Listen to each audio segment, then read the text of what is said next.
la labor administrativa en sede jurisdiccional, ¿no?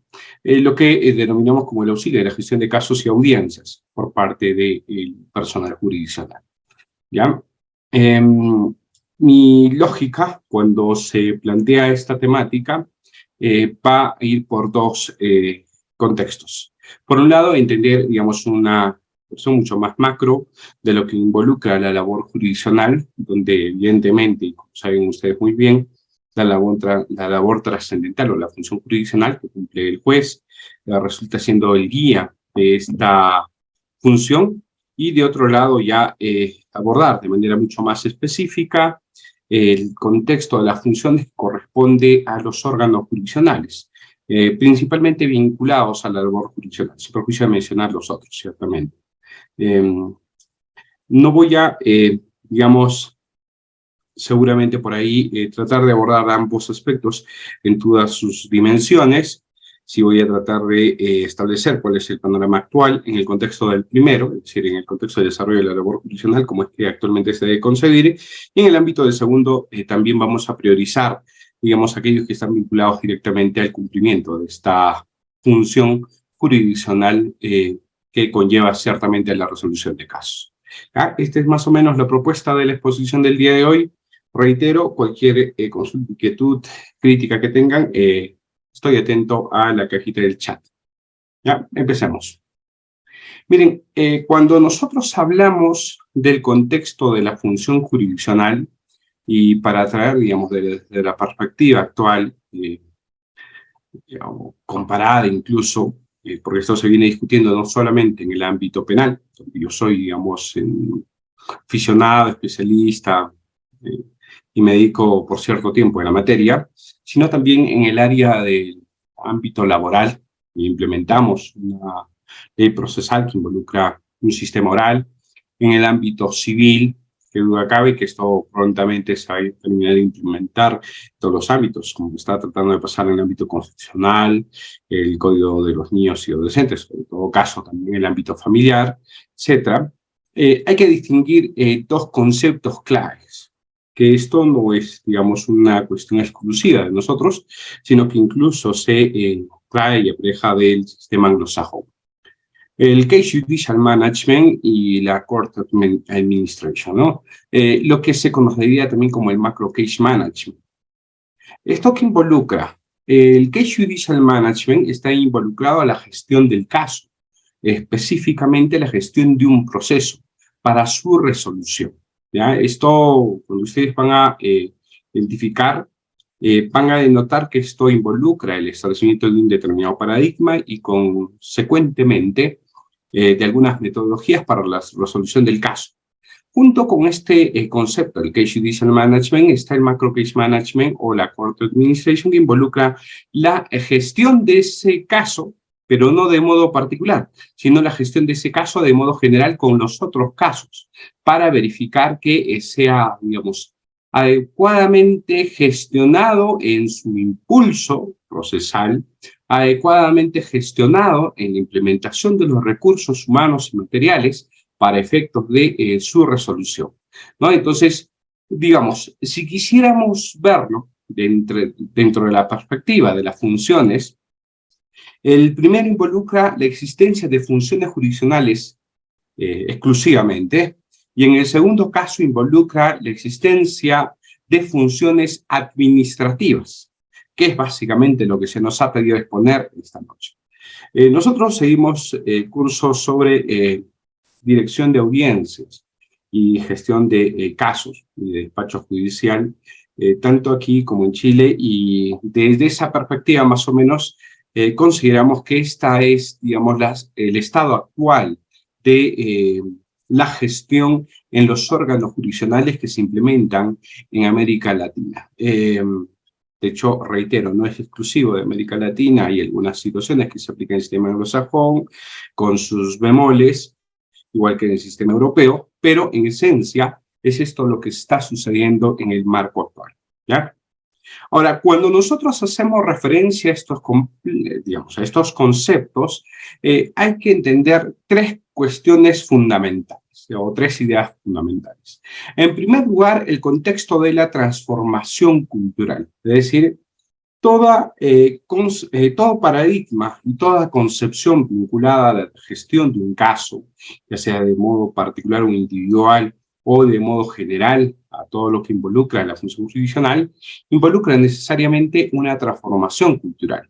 Hay que cambiar lo que se dice normalmente al inicio de cada reforma, el chip que tenemos insertados para, digamos, empezar a comprender cómo es que se tiene que gestionar un caso de modo específico y cómo gestionar un órgano jurisdiccional. Entonces, esto involucra necesariamente una transformación cultural. En segundo lugar, y el segundo contexto que hay que atender, es las complejidades organizacionales y sistémicas que involucra no solamente un plexo normativo, que puede ser un código procesal penal, un código procesal civil, una ley procesal del trabajo, etcétera, sino adicionalmente el contexto de la estructuración de los órganos jurisdiccionales. Cuando existen despachos judiciales con sus personales administrativos, que digamos la concepción clásica, la que siempre se ha ido implementando, o el contexto de los módulos corporativos, que ahora se implementa en el marco de los procesos de reforma de oralidad, donde ya no existe un despacho judicial con su propio personal, sino más bien los despachos judiciales únicamente conformados por los jueces y el módulo corporativo que recoge la integridad del personal jurisdiccional, para efectos de trabajar independientemente o aleatoriamente con cualquiera de los órganos jurisdiccionales, todos ellos gestionados o dirigidos por un administrador, ¿no? Que en este caso el administrador del módulo corporativo. Entonces, todo esto involucra necesariamente atender a estas complejidades organizacionales y sistémicas. El contexto de lo que involucra el manejo de recursos o de colaboradores, como se establece en el contexto más moderno de la concepción de los recursos humanos, involucra también atender esta segunda necesidad o este segundo contexto.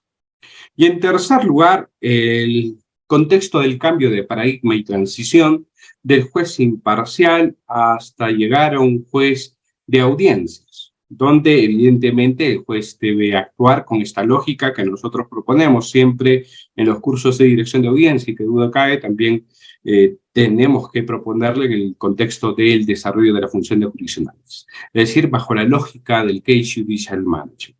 Entonces, si nosotros queremos más o menos entender cuál es el contexto de la labor judicial o cómo debe desempeñarse el juez, debemos por eso desarrollar el primer ámbito de esta función jurisdiccional en estricto y después llegar al ámbito de la función administrativa para saber si efectivamente es posible o no compatibilizar estos conceptos con la regulación actual que existe. Bien, empecemos por el primer contexto de esta transformación cultural. Miren, la justicia o la administración de justicia y por tanto el desarrollo de la función jurisdiccional, y tal como establece también el artículo 139 de la Constitución de nuestro país, involucra siempre la resolución del conflicto. Yo les voy a, digamos, dar un enfoque desde la perspectiva penal, que digamos, hoy por hoy, algo que ha ido mirando y además sirviendo como base para las posteriores reformas en el ámbito laboral, civil, etcétera, pero finalmente también es seguramente aplicables en esos otros ámbitos y además con conocimiento de causa, porque obviamente es mi especialidad, pero de hecho sí, digamos, ustedes tienen necesidad de afrontar una mejor profundización, van a poder ubicarse en otras normas administrativas. Pero, digamos, hago esta observación y esta advertencia porque si me preguntan, digamos, de los otros ámbitos, seguramente podré responder algunas cosas por la experiencia y además porque soy juez contralor igual de la Oficina Descentralizada de Control de la Magistratura de Ayacucho, que es donde yo me desempeñé como juez. Ya vengo desde mi retorno a la ciudad de Ayacucho en 2017, 5 años como juez contralor. Entonces, también he tenido la posibilidad de instruir no solamente a jueces, digamos, de investigación, colegiados, penales, sino también el ámbito civil en determinados aspectos y sobre todo también de paz letrados. Entonces, con esta experiencia pudiera yo explicarles algunas situaciones sobre otras especialidades. pero de todas maneras hago yo la salvedad que el enfoque de las diapositivas sí es básicamente con este enfoque penal, ¿ya? Entonces, retomándole la idea. La transformación cultural involucra asumir que la administración de justicia o la función jurisdiccional siempre implica la resolución del conflicto. Esto, reitero, que es una concepción del ámbito penal, en buena cuenta puede servir para cualquier otra especialidad. Pero cuando yo me refiero al ámbito penal, básicamente, entonces hay que tener presente no solamente la resolución de los intereses o de la situación jurídica que corresponde al imputado por un delito, sino, y particularmente, esto lo ha establecido mucho más el Código Procesal Penal de 2004, tener en cuenta los intereses de la víctima y de la sociedad, es decir, tener una concepción mucho más integral de la resolución o la concepción del conflicto penal, ¿ya? Esta es la lógica de lo que se debe entender por un inicio de esta transformación cultural. Por lo tanto, si este es el inicio de esta transformación cultural que debemos tener en cuenta, hay que saber que la resolución de este conflicto, en primer lugar, busca reparar daños de la víctima, de la sociedad, y evidentemente, en segundo lugar, buscar la verdad en base a la imputación y la actuación probatoria. ¿Por qué digo esto y en ese orden? Porque pareciera que al final, digamos, al final debería repararse los daños y primero habría que verificar qué es lo que realmente ocurrió en los hechos y determinar la responsabilidad, ¿cierto? Eso es lo que normalmente pasa, es decir, determinamos si existe un delito, si se establece la responsabilidad de una persona y después establecemos la reparación de los daños de la víctima, de la sociedad. Eso es lo usual. Pero esto no tiene que ser entendido así. ¿Por qué? Porque el congestionamiento judicial, es decir, la sobrecarga judicial, la conflictividad de las partes, es decir, el hecho de que no puedan conciliar, no puedan consensuar muchos aspectos, conlleva a la necesidad de que la búsqueda de esta verdad en realidad se establezca como una cuestión de secundaria. Y por lo tanto, lo que se trate de hacer es buscar esos outputs, estas salidas, para que se resuelva el conflicto de manera mucho más eficaz. Si al final lo que importa, sobre todo, por ejemplo, cuando se trata de delitos de bagatela, que se resarza los intereses de la víctima, ¿para qué esperar concluir un proceso si podemos salir con criterios de oportunidad, ¿no? Lo que involucra el principio de oportunidad y los acuerdos reparatorios. ¿Para qué buscar el establecimiento de un desarrollo de un juicio y el aletargamiento de un proceso si podemos utilizar salidas alternativas, como la terminación anticipada, la conclusión anticipada del juicio, etcétera, ¿no? O un mecanismo de simplificación, como la acusación directa, una incoación de proceso inmediato, etcétera? Entonces, la idea siempre es que se trate de resolver el conflicto de manera eficaz y, en su caso, utilizando los recursos de manera eficiente.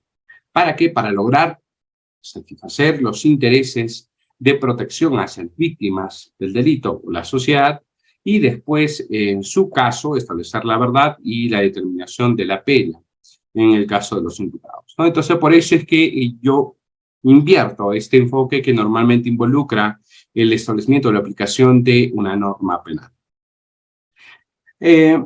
Ahora, en el contexto de la resolución de este conflicto, es importante que se supere ciertos controles de calidad, ¿no? Es decir, hay necesidad, y este es un concepto que siempre lo he trabajado, que siempre lo he acuñado, que la información que se vierte en el contexto de las audiencias sean de altísima calidad, sean fiables, confiables para efectos de adoptar una decisión.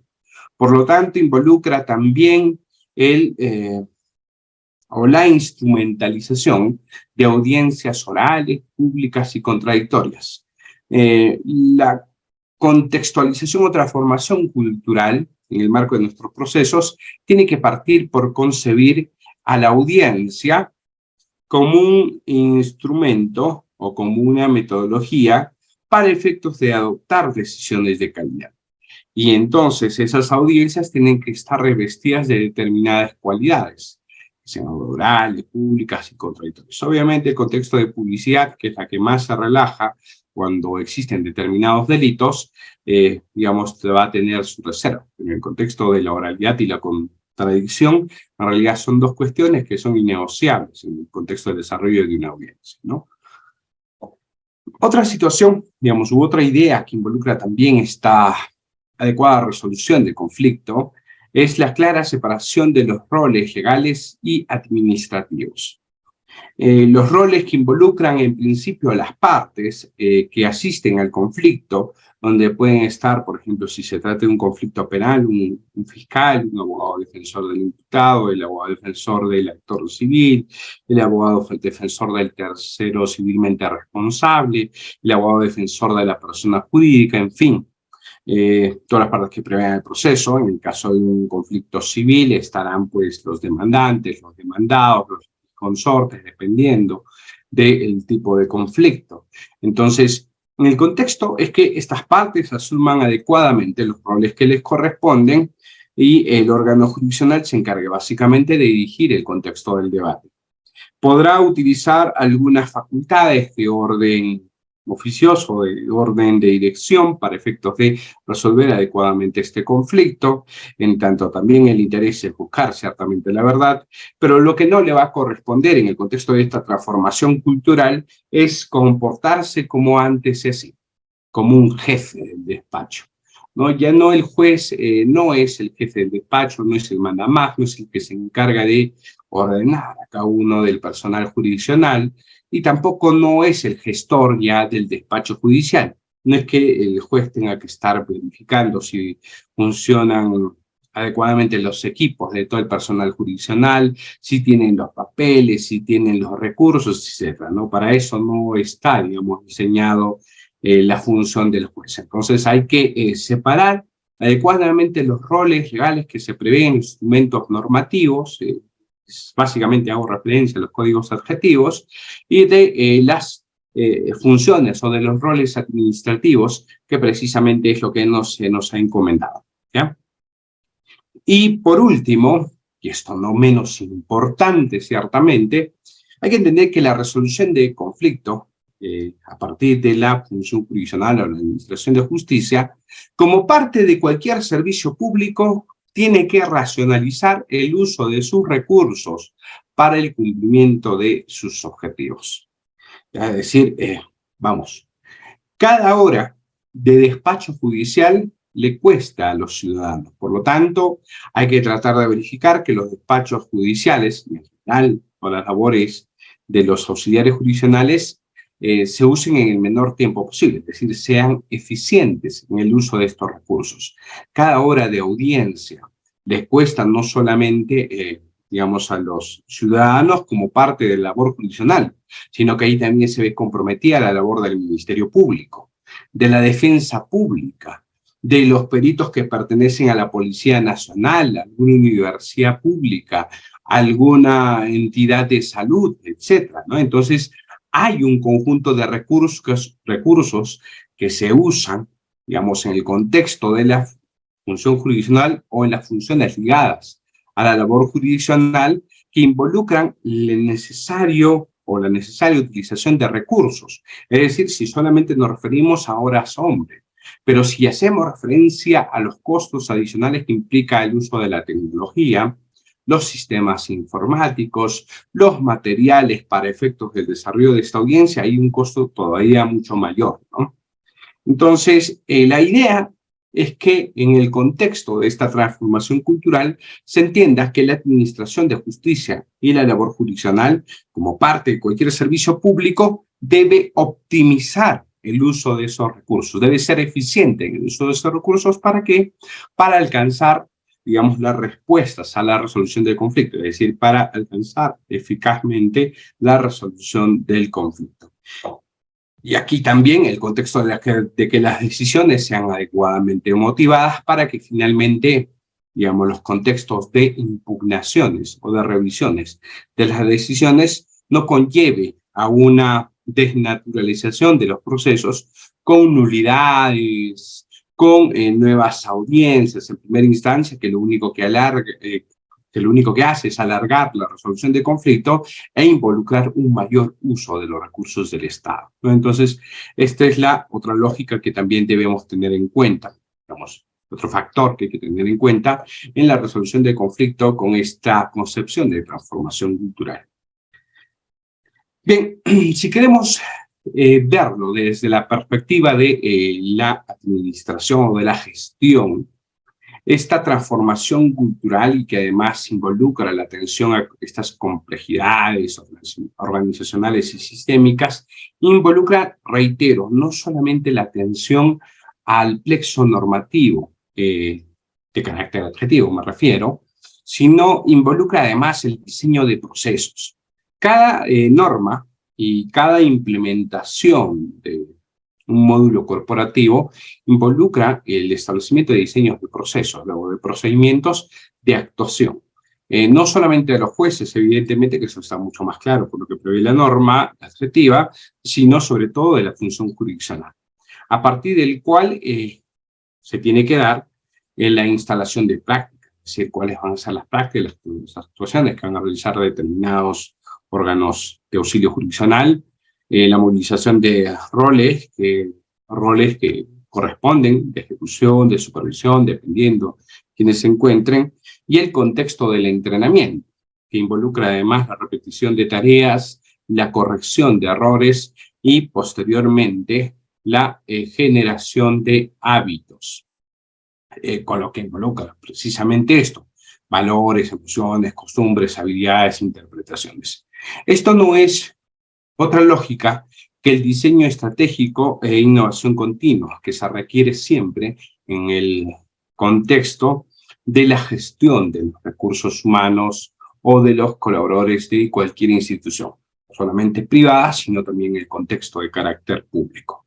Claro, pero esto no es una cuestión estática, sino contrariamente, esta es una cuestión de carácter dinámica, porque a su vez estos valores, emociones, costumbres, habilidades, interpretaciones que conlleva el establecimiento de estos procesos y la generación de estos hábitos, a su vez pueden dar lugar a nuevos rediseños, a nuevas generaciones de otros hábitos, y consecuentemente esto tiene que desarrollarse de manera continua, así lidiar y superar ciertamente los riesgos y las resistencias de la implementación de estos procesos o de estas prácticas en el contexto de la actuación jurisdiccional y también del personal administrativo. Algunas ideas básicas en relación a estas complejidades organizacionales en el ámbito de la función jurisdiccional. Primero, hay que tener en cuenta que en muchos casos la implementación de estas normatividades y de estos diseños organizacionales involucran a veces la generación de nuevas instituciones. Si no es que, si queremos referirnos únicamente a los juzgados, de nuevos juzgados, pero también en algunos casos de nuevas instituciones. Nótese que en el contexto, por ejemplo, del sistema procesal penal chileno, no existía antes de la implementación del Código Procesal Penal un ministerio público. Entonces involucró el diseño de una institución autónoma para efectos de que se encargue de perseguir del delito.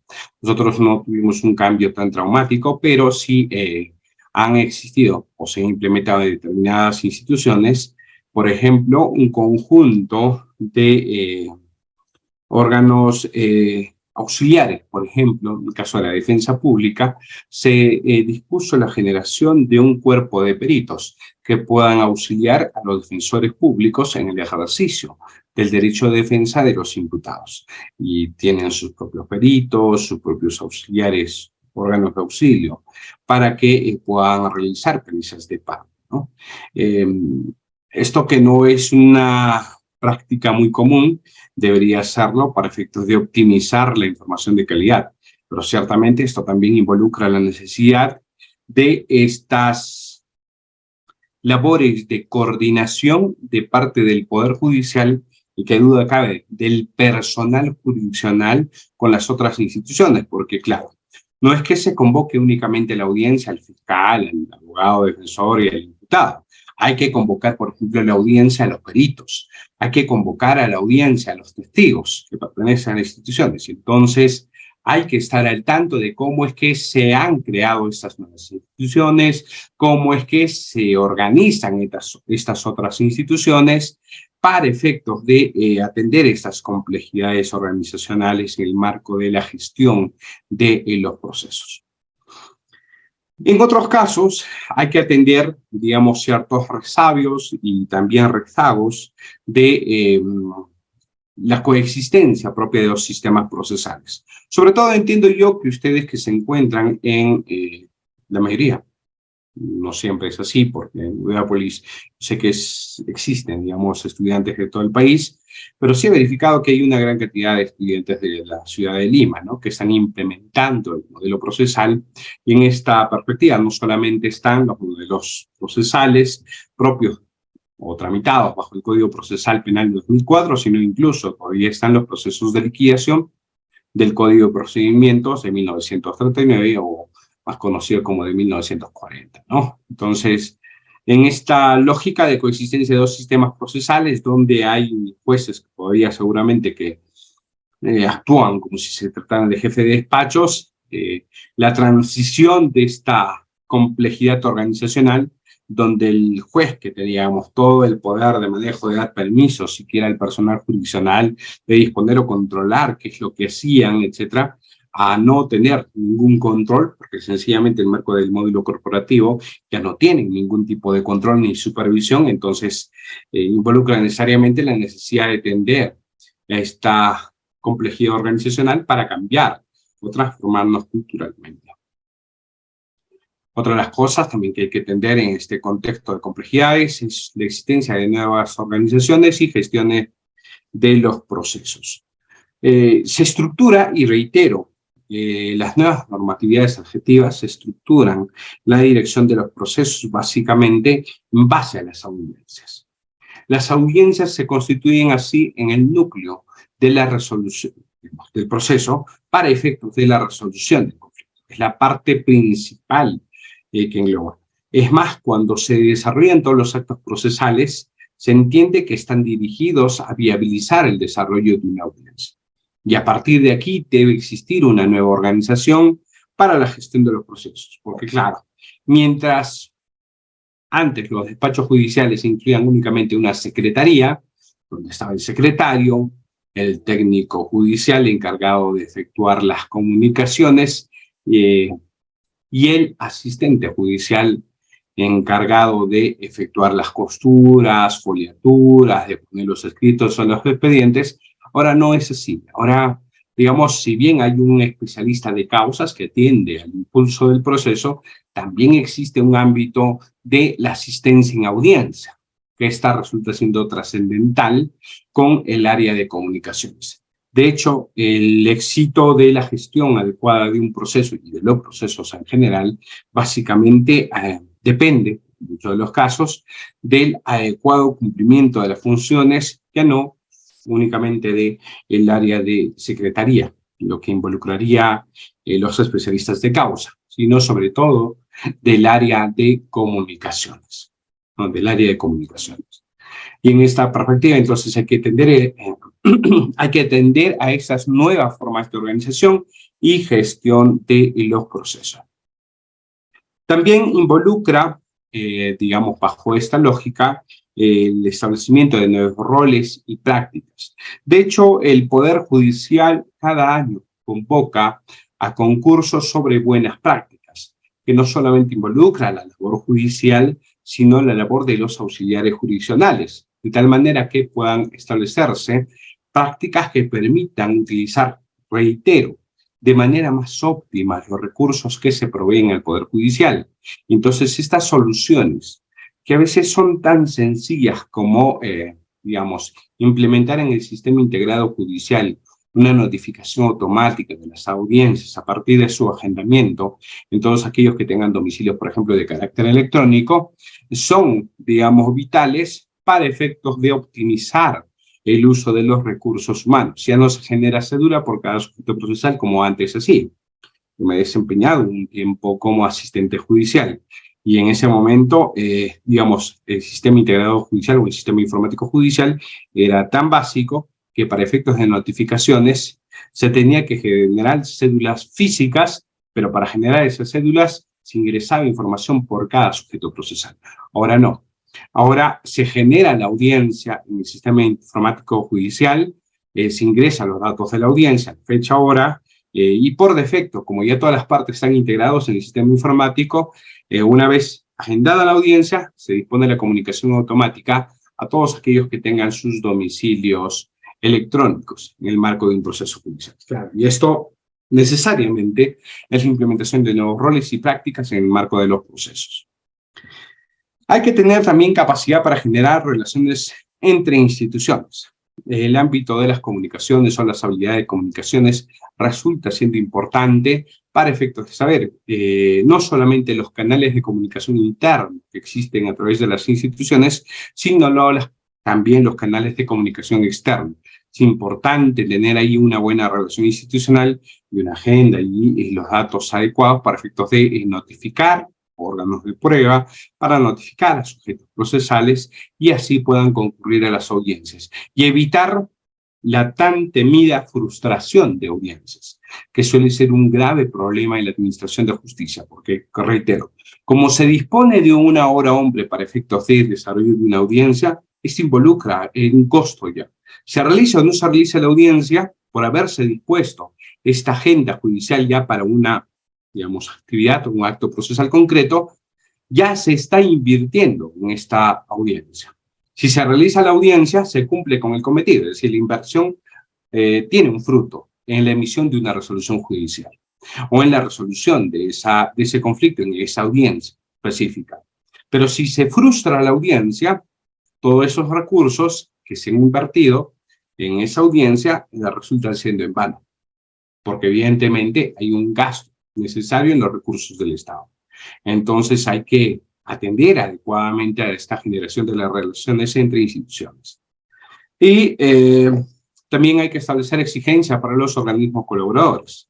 Es evidente que es importante saber que la labor jurisdiccional no solamente involucra una función, una prestación en la administración de justicia, sino y sobre todo una obligación y por lo tanto un imperativo del Estado, y por lo tanto aquí los jueces, y con el auxilio del personal jurisdiccional, tienen la posibilidad de establecer todas las medidas, apercibimientos, multas, conducciones compulsivas, las que fueren pertinentes, para efectos de garantizar la adecuada realización de esas audiencias. Por lo tanto, aquí hay que establecer exigencias para todos los organismos colaboradores, a efectos de que atiendan los llamados judiciales y se eviten estas discrecionalidades que a veces suele pasar. Es decir, se cita un efectivo policial y dice, ¿sabes qué? Yo no voy a concurrir a la audiencia, he sido designado para un tal lugar, si quieren que yo atienda la audiencia, tienen que oficiar a mi superior general, lo que consideren pertinente. Todo ese trámite burocrático no se puede dar, no se puede esperar, y por lo tanto hay que establecer generación de, digamos, tipo de comunicaciones para que se eviten estas situaciones que lo único que hacen es alargar el proceso. Similar situación respecto a los peritos que tienen que concurrir obligatoriamente y que si no lo hacen además debe involucrar el establecimiento de alguna medida por parte de los órganos jurisdiccionales. Parece, digamos, un tema sencillo, pero en el momento de que se presentan a veces los inconvenientes, resulta siendo a veces trascendentales para resolver el conflicto. Bueno, digamos, superado este contexto del cambio de paradigma, vamos a pasar a verificar cómo es que se concibe ahora la labor jurisdiccional o la labor del juez, para pasar de ahí a algunas funciones importantes de personal administrativo, jurisdiccional, en el ámbito de esta función judicial. Miren ustedes, estoy seguro que esto ya no es de ahora. Esta es una exigencia todavía de la época de la Ilustración que se ha ido manifestando poco a poco y que de hecho ha alcanzado, digamos, un grave desarrollo mayor a partir de la época de las entreguerras y sobre todo de las posguerras mundiales, ¿no? Que es el establecimiento del paradigma del juez imparcial. Es decir, este juez independiente que resuelve el conflicto establecido o planteado por el Ministerio Público para efectos de digamos, viabilizar la aplicación de la norma penal. Y en esa perspectiva, evidentemente, involucra dejar de lado estas labores de investigación que ya con objetividad corresponde a un órgano distinto como el Ministerio Público, ciertamente con el auxilio de la Policía Judicial, etcétera, ¿no? Pero que corresponde, digamos, a otro órgano constitucional autónomo. Y en su caso, la resistencia a esta imputación al imputado procesado junto con su abogado defensor, para que, digamos, haciendo valer los derechos y las garantías que corresponde a esta parte, pueda resistir el contexto de imputación de parte del Ministerio Público. Esa es básicamente, digamos, la concepción natural del contexto de un juez imparcial, es decir, un sujeto suprapartes que no está vinculado al conflicto por la existencia o la gestión de intereses que corresponden a cada parte procesal, sino que cada parte procesal atiende a sus propios intereses cuando ingresa a un proceso o cuando ingresa al contexto del conflicto formalizado para efectos de que sea resuelto. Por una parte, que se entiende que no va a estar vinculado a los intereses ni del Ministerio Público ni del abogado defensor. Aun cuando la realidad ciertamente ponga en entredicho el binomio juez-fiscal que a veces suele pasar, en el cual normalmente un juez siempre o casi siempre atiende las solicitudes o requerimientos del Ministerio Público, evitando en muchos casos, digamos, los atentados mediáticos o la presión mediática de alguna prensa, o en su caso, incluso el hecho de que los órganos controladores se le vayan encima, precisamente también a veces alertados por la prensa mediática, ¿no? Entonces, digamos, suele pasar esto en el marco de un proceso penal. En el marco de un proceso civil es mucho más difícil que esto suceda. Quizás en el ámbito de los conflictos familiares puede haber alguna predisposición de apoyo hacia las víctimas, pero en líneas generales es lo que debería ocurrir, o lo que debería ocurrir es que existe un juez independiente en ese contexto que no atienda a la gestión de intereses de alguna de las partes. O bien, evidentemente, esta imparcialidad tiene que ser objetiva y tiene que ser subjetiva. Sobre esto no nos vamos a enfocar ahora mismo porque extendería necesariamente nuestra exposición, que además no es temática de esta noche. Lo que sí hay que dejar en claro es que un juez imparcial no necesariamente implica que este juez no tenga prejuicios, ideas, ideologías, etc. Sí, de hecho, todo el mundo tenemos un pensamiento.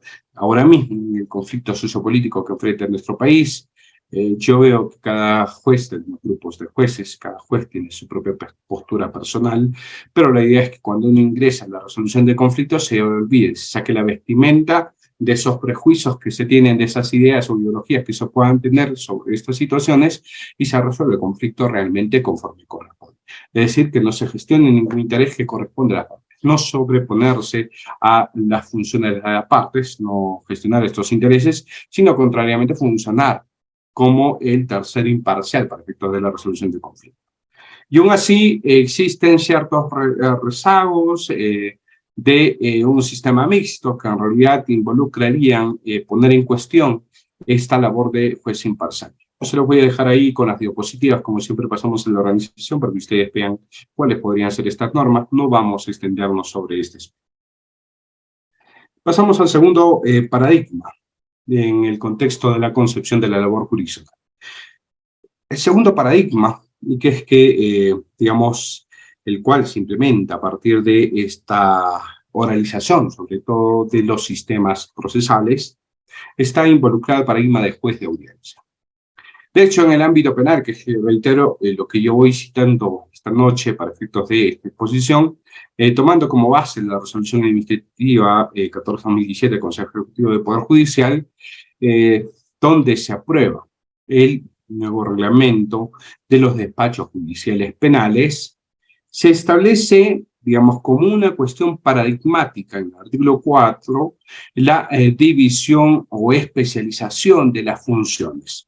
En dos de manera específica se hace referencia en esta resolución administrativa. En primer lugar, se hace referencia a la función de carácter jurisdiccional.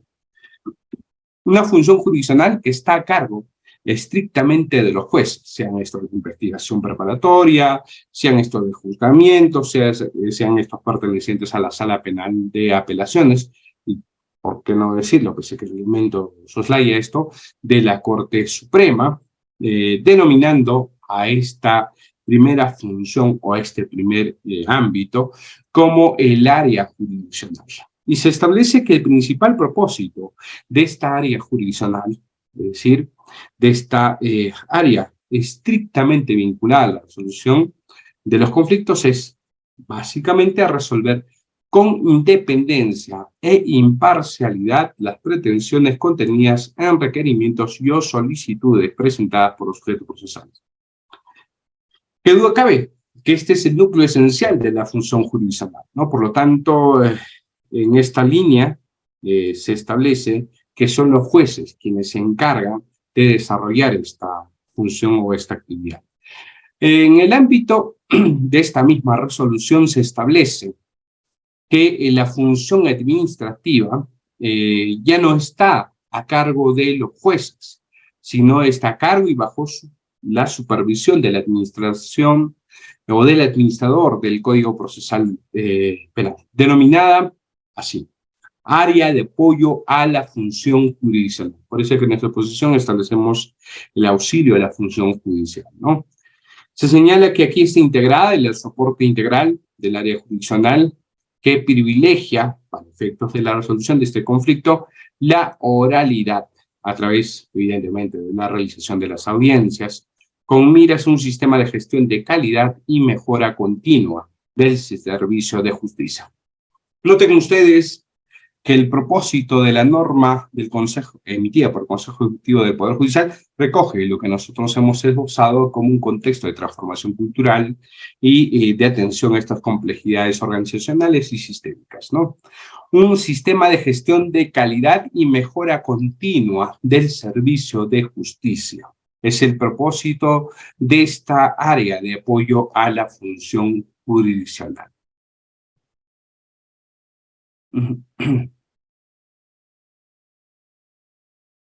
Bien, sigamos desarrollando. No entiendo muy bien la pregunta de Walter César, si lo podríamos plantear, estimado Walter César, para efectos de responder, como siempre hemos señalado en la cajita del chat, vuestras interrogantes, y tratar de hacer unas preguntas concretas. No entiendo muy bien cuando citas el artículo 41 del Código Procesal Penal de 1993, ¿no? Ahora mismo tampoco no lo tengo en la memoria en qué consiste ese articulado. ¿Ya? Bien, y en tercer lugar pasamos al paradigma del juez bajo la lógica del case management.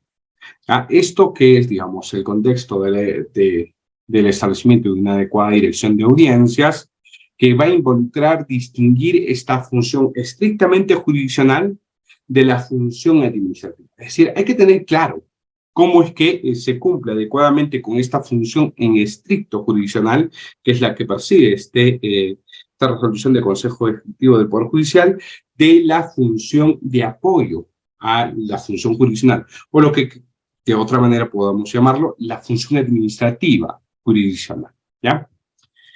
Bien, esta lógica del case management o de la función estrictamente jurisdiccional o de la gestión del caso específico o particular involucra identificar en primer lugar a la audiencia, este acto procesal, como un instrumento estratégico para la resolución del conflicto.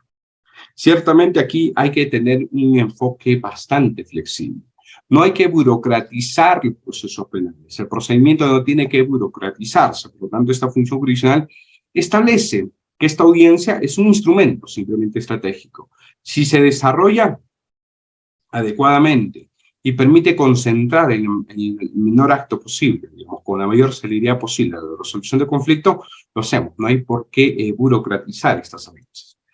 En segundo lugar, involucra también realizar trabajos de programación de preaudiencia. Ojo, Esto no necesariamente involucra el contexto de agendar la audiencia, no, sino más bien involucra superar la pasividad en el contexto de la optimización del uso de los recursos. ¿Esto qué quiere decir? Que para efectos de agendar la audiencia, que es una labor administrativa, el juez tiene que sopesar la simplicidad o complejidad del caso, identificando, por tanto, tipo de audiencia. O sea, yo sé cuánto me puedo demorar en una audiencia de prisión preventiva, sé cuánto puedo demorarme en una audiencia de control de acusación, sé cuánto puede tomarme una audiencia de tutela, y por lo tanto tengo yo que establecer un tipo de audiencia, esto es lo que se conoce como la tematización de la audiencia, para efectos de indicar el tiempo que involucre el desarrollo de esta audiencia.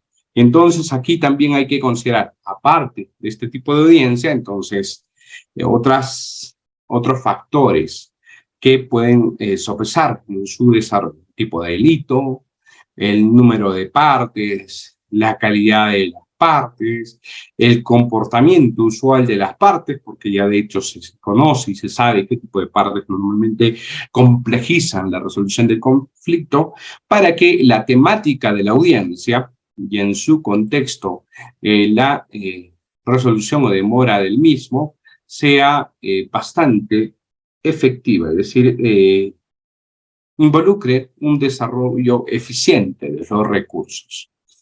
De tal manera que podamos establecer una determinada cantidad de audiencias que podamos atender y que sin lugar a dudas además priorice los procesos urgentes. Por ejemplo, para casos penales siempre se trata de los procesos con reos en cárcel, ¿no?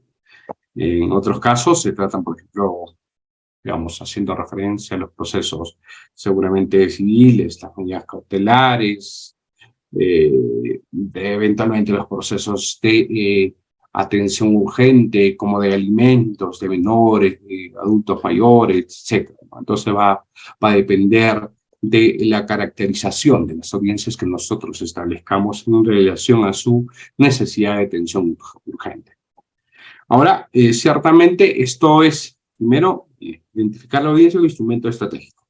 En segundo lugar, establecer las condiciones en que se va a desarrollar esa audiencia, tematizando.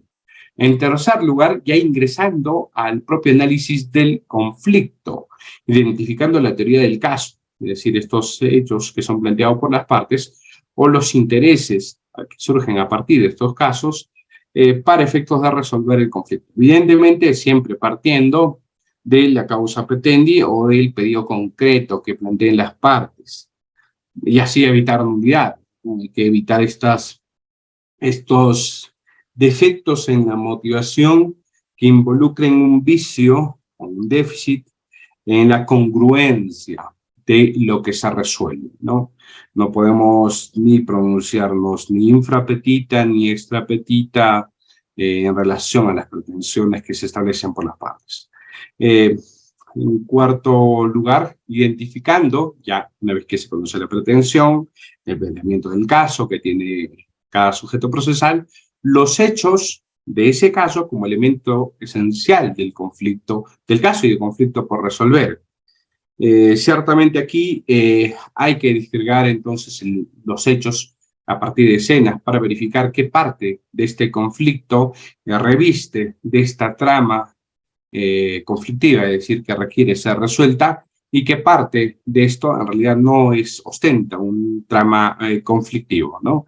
Entonces, así entender bajo esta lógica que eso es lo que corresponde resolver.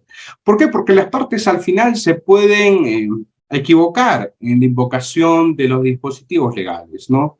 Se pueden equivocar en la interpretación de las normas. Finalmente, el juez, bajo el principio de iura novit curia, puede y debe aplicar la norma correcta al caso. Y esto no involucra necesariamente afectarse o alejarse de lo que solicitan o pretenden las partes, porque el contexto de la causa petendi no involucra de ninguna manera el establecimiento de las normas, sino contrariamente el establecimiento de los hechos y por lo tanto la pretensión o la solicitud que se planteen a partir de los hechos por parte de los sujetos procesales. Y finalmente, si nosotros identificamos estos hechos como escenas y por lo tanto encontramos tramas conflictivos, de tramas no conflictivos, vamos a verificar los hechos controvertidos y no controvertidos en el caso, para que, teniendo como base la afirmación de las partes, proponer y lograr consensos en relación a los hechos no controvertidos, eventualmente con salidas alternativas, eventualmente con convenciones probatorias, ¿no?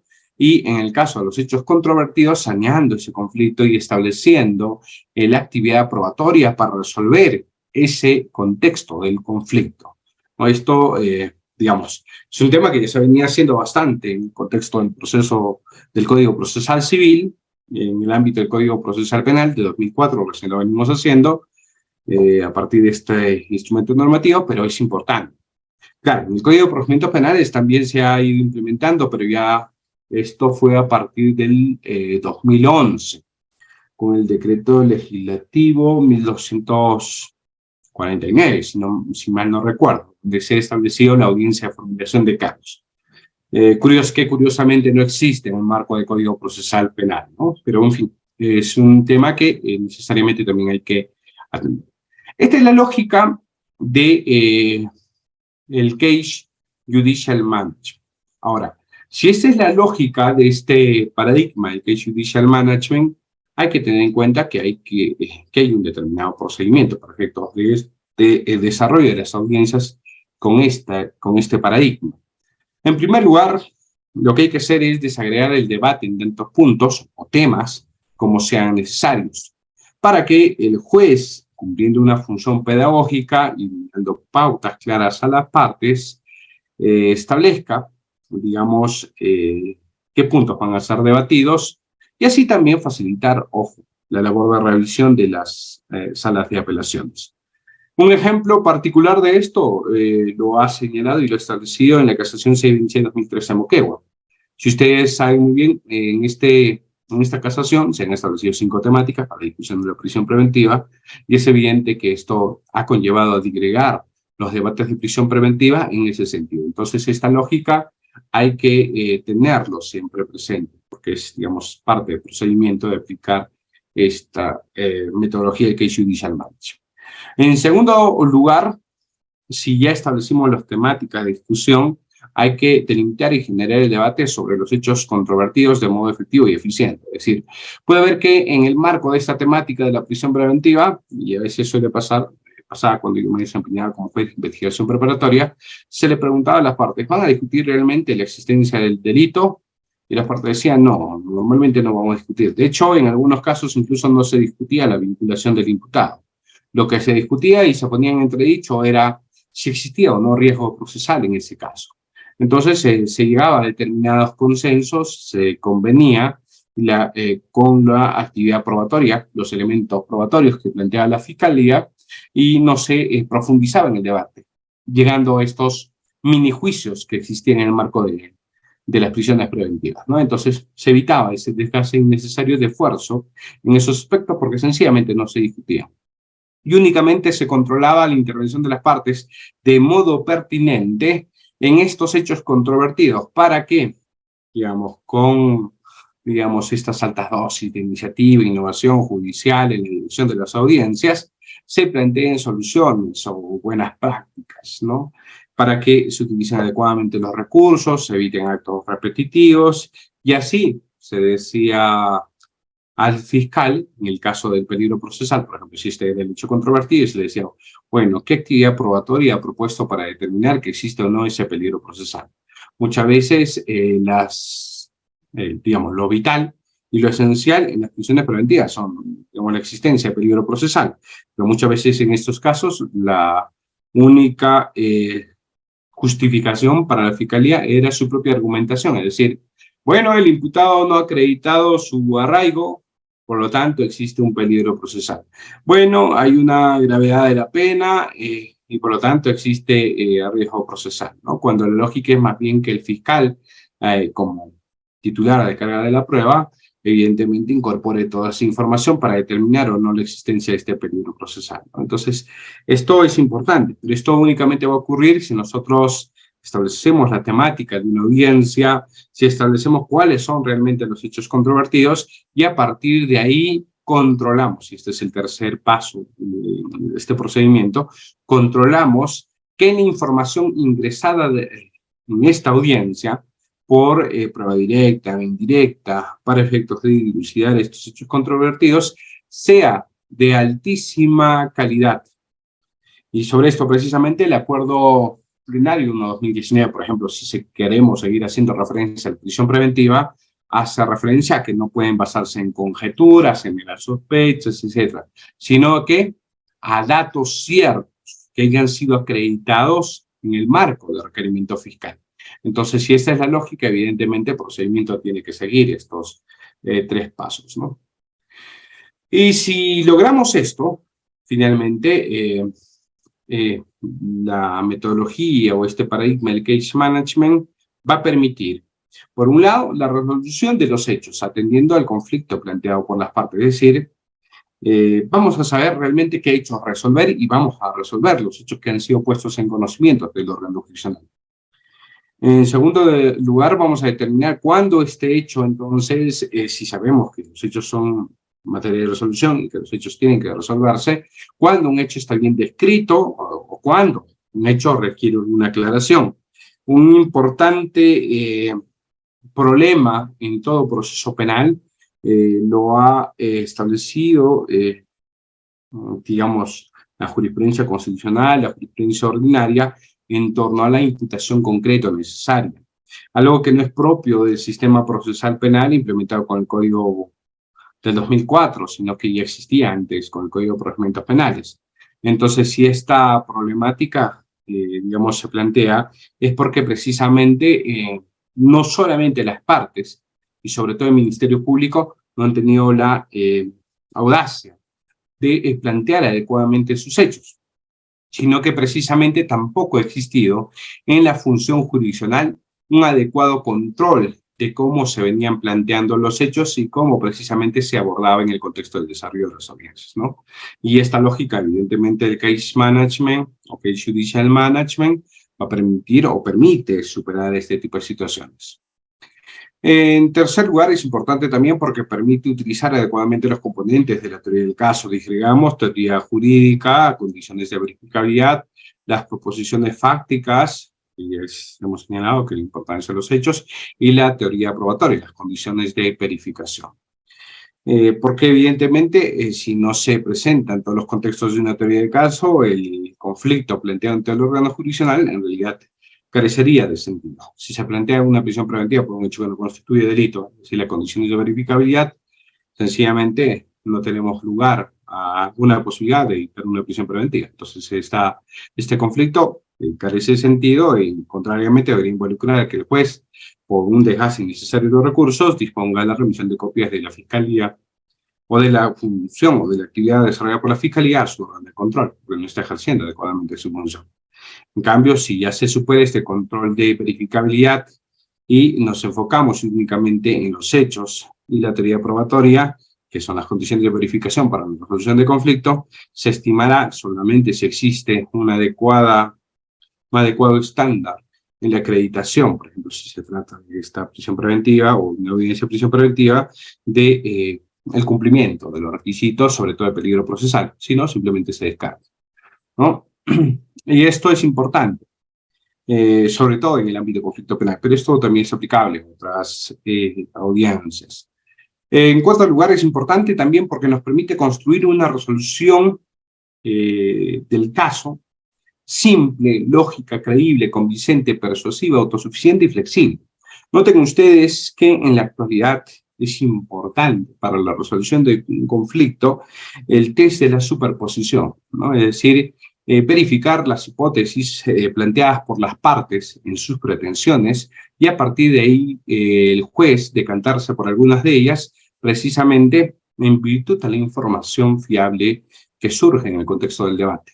Y es evidente que si se estructura adecuadamente este debate, temáticamente, con información de calidad, es obviamente mucho más fácil que el juez construya su resolución.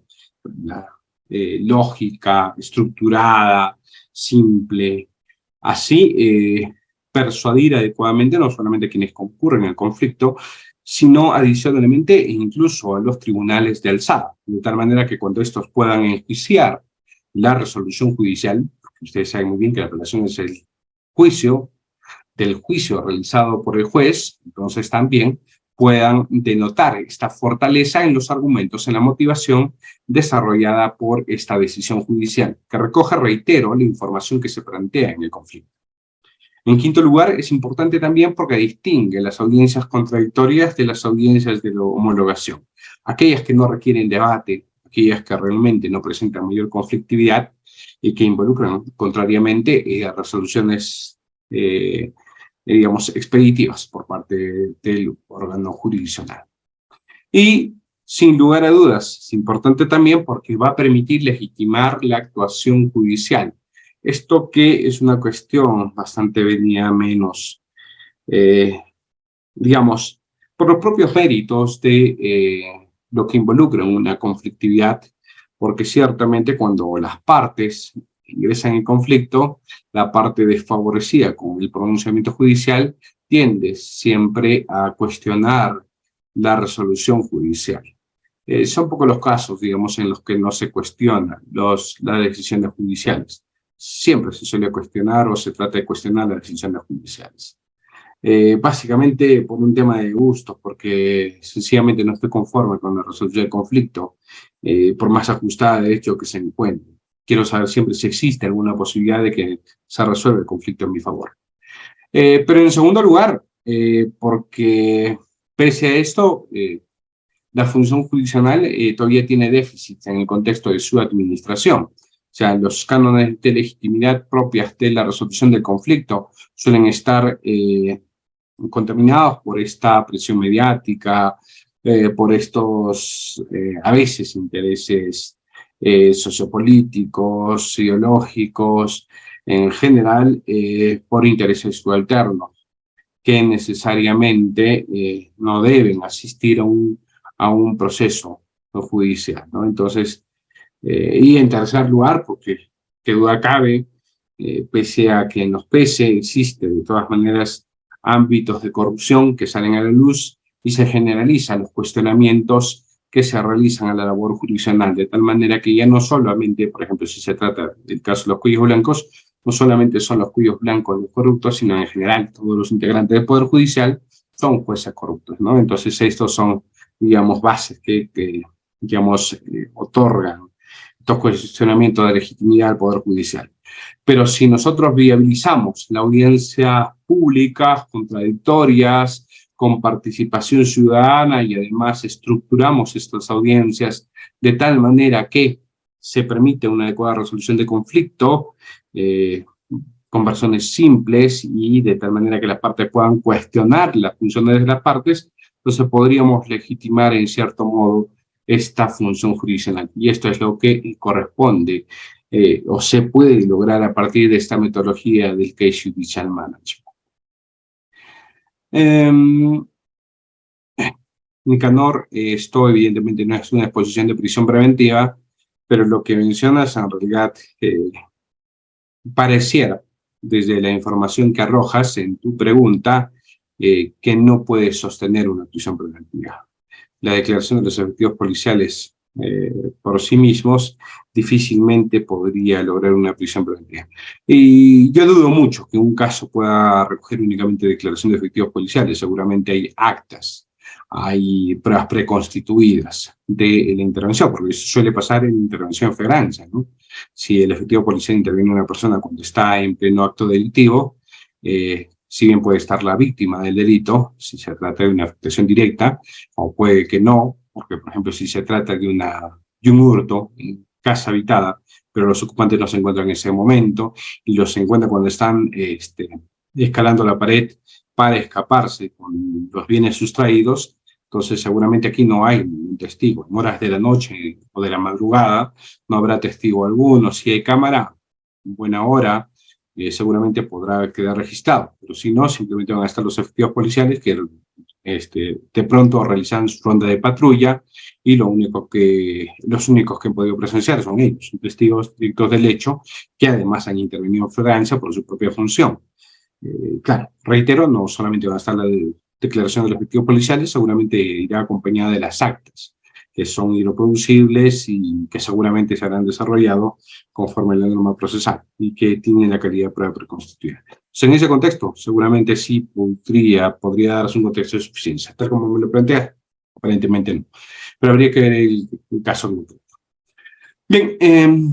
Bien, ahora, finalmente, en el contexto de esta lógica del juez, bajo la lógica del case management, digamos ya como ideas finales o conclusiones, el juez va a poder identificar y analizar el problema a resolver.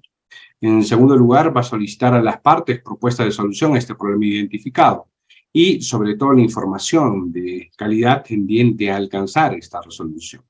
En tercer lugar, va a examinar críticamente estas propuestas que han sido lanzadas por las partes, solicitando precisión sobre las informaciones incorporadas, es decir, ejerciendo esta labor de direcciones o abandonando información irrelevante o carente de prueba, de manera que va a limitar en esos casos la información de las partes.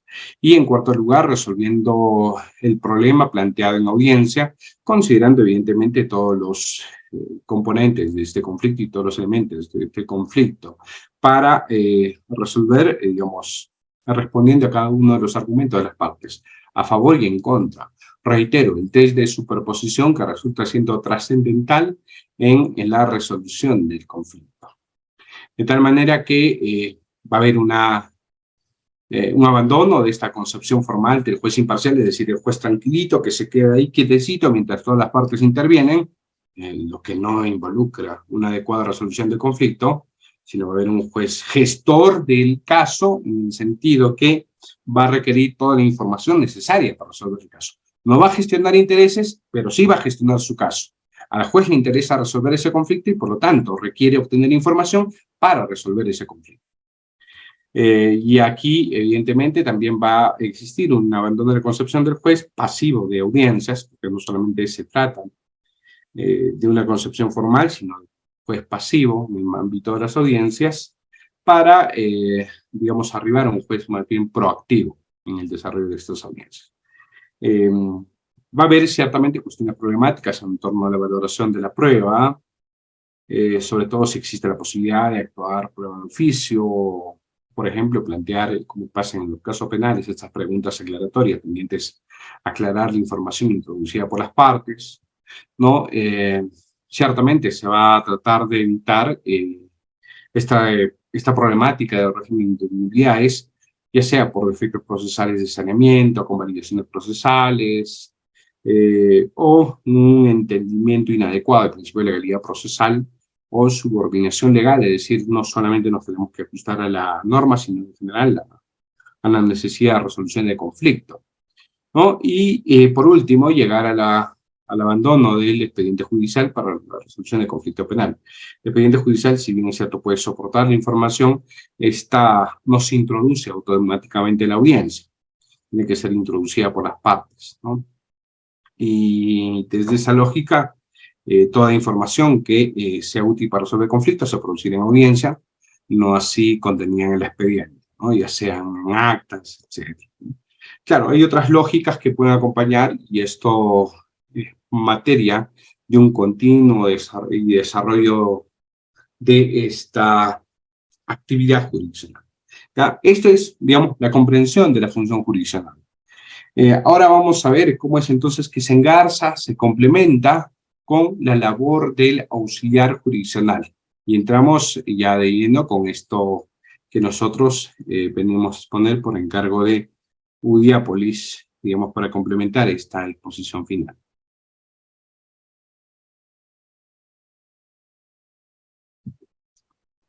¿Qué queda después de la labor judicial? ¿O cómo se complementa esta labor judicial con la labor del auxiliar jurisdiccional? Entendamos que esta labor del área jurisdiccional viene complementada con la labor del área del auxiliar jurisdiccional de la labor administrativa, ¿no? O función administrativa. La resolución administrativa del Consejo Ejecutivo, que hemos citado, se encarga de denominar área de apoyo a la función jurisdiccional. Esta área, por cierto, está a cargo y bajo supervisión, reitero, y un administrador, y está vinculada a dar un soporte integral, ojo, integral al área jurisdiccional. ¿Ya? Es decir, el área jurisdiccional es el núcleo de la resolución de conflictos, recoge la labor nuclear de la resolución del conflicto. Entonces, el área de apoyo a la función jurisdiccional privilegia la posibilidad de que pueda institucionalizarse la oralidad, evidentemente a través de la realización de las audiencias, con miras a una gestión de calidad y mejora continua del servicio de justicia. Si esto es así, entonces debe existir principios en la actuación de esta área administrativa y debe existir también una estructura en su conformación. Esto es lo que a continuación vamos a verificar en esta segunda parte de nuestra exposición. Primero, ¿cuáles son los principios de esta función jurisdiccional y de apoyo a la labor jurisdiccional?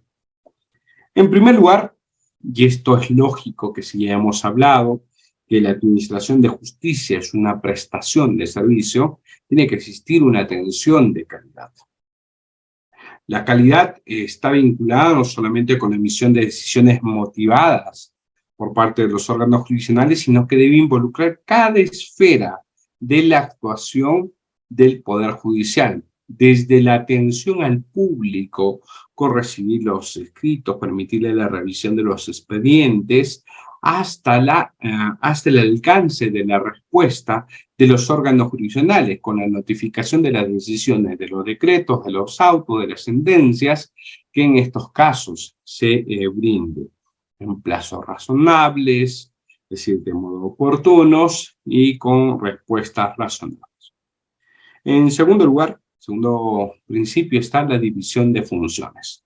Así como, por ejemplo, en el ámbito de la labor jurisdiccional se establece la necesidad de un juez imparcial e independiente, también se requiere de que éste pueda tener articulado así un soporte de recursos humanos que ejerzan funciones de manera adecuada. Entonces, en ese sentido, habrá que personal jurisdiccional que se encargue de asistir a las audiencias, verificando que toda la información esté disponible para efectos de su adecuado desarrollo, que exista, una vez culminada la audiencia, un área de comunicaciones que se encargue de las notificaciones, de los oficios, para efectos de proseguir con ese desarrollo de la audiencia, o que se ejecute lo que se ha resuelto, un área jurisdiccional que se encargue de impulsar la causa para efectos del desarrollo de estas audiencias en general, es decir, una organización estructurada que permita el adecuado apoyo a esta función judicial. En tercer lugar, también hay un principio de uniformidad de procedimientos que permita la estandarización y la predictibilidad en la actuación de los órganos de apoyo judicial. En principio, es decir, todos deben, por lo menos, tener la misma calidad en la emisión de sus decretos, todos deberían tener, en principio, el mismo tiempo en la emisión de sus decretos. No es posible que un secretario te pida 30 decretos un día y el otro haga 5 decretos, por ejemplo, al día, siendo de la misma naturaleza. No, esto no es posible, hay que estandarizar, debe haber un número razonable para que todos tengan determinadas metas, y así también las respuestas de estos decretos sean en el mismo sentido, ¿no? Por todas las partes. Ahora, si a esto se añade que no necesariamente debe existir una costumbre o un statu quo en la actuación del órgano de apoyo judicial, debe también acompañarse en la uniformidad de los procedimientos una cuota de innovación para la implementación precisamente de las buenas prácticas, es decir, de estas prácticas que van a permitir en la optimización de los recursos del órgano jurisdiccional, del módulo corporativo, en el caso en concreto. Y el cuarto principio es el de la responsabilidad por la gestión administrativa. Ojo, todos los que trabajan en el Poder Judicial tienen determinadas funciones, hay una división de funciones. Por lo tanto, también todos asumen una responsabilidad por esta gestión administrativa, ya sean en las labores de ejecución de estas funciones, como también en las labores de supervisión de estas funciones, que corresponden a los coordinadores, que corresponden a los administradores, y por lo tanto hay una responsabilidad y en muchos casos corresponsabilidad en la gestión administrativa de los procesos. En quinto lugar, el principio de trabajo en equipo. Ya estos trabajos individuales, etcétera, no funcionan. Todo tiene que hacerse en coordinación. Esto es propio de un modelo corporativo. Y en esa lógica, dado que existen módulos corporativos, penales, civiles, de familia, etcétera, la idea es que exista un trabajo articulado, un trabajo en equipo. ¿Por qué? Porque la lógica de todos al final es que la audiencia, ese programa que se fija, sea adecuadamente realizada. Y todos tienen que sumar en pro del desarrollo de esa audiencia, ¿no? Entonces existe un principio de necesidad de trabajo en equipo. Sexto principio que se establece en esta misma resolución de Consejo Ejecutivo, que más bien es un requerimiento, es la utilización de las tecnologías de la información y la comunicación. Es decir, hay que viabilizar el uso de estos recursos informáticos para que precisamente se permita la resolución célere del conflicto. Hoy por hoy estamos ingresando a un contexto donde se pretende implementar los expedientes judiciales electrónicos. Y que duda cabe que el contexto de la pandemia por COVID-19 ha ayudado bastante a acelerar este proceso. Y las audiencias, de tal manera que son incluso, en muchos casos, se sostienen de manera mixta, con trabajos virtuales, también están en ese mismo sentido. Hay, digamos, propuestas de otros países, como el caso de Colombia, donde se establece el desarrollo de audiencias en el metaverso, ¿no? Esto con la generación de hologramas del personal jurisdiccional, de los demás sujetos procesales, eh, opinable, discutible, pero finalmente se están implementando las tecnologías de información y comunicación, que no solamente son tecnologías propias de la industrialización informática, sino incluso de implementación de inteligencia artificial, ¿no? Y aquí, que duda cabe que esto va a conllevar a desarrollos, por lo menos, en cierto modo, insospechados, que involucran y que hay que tener presente también por parte de los operadores jurisdiccionales.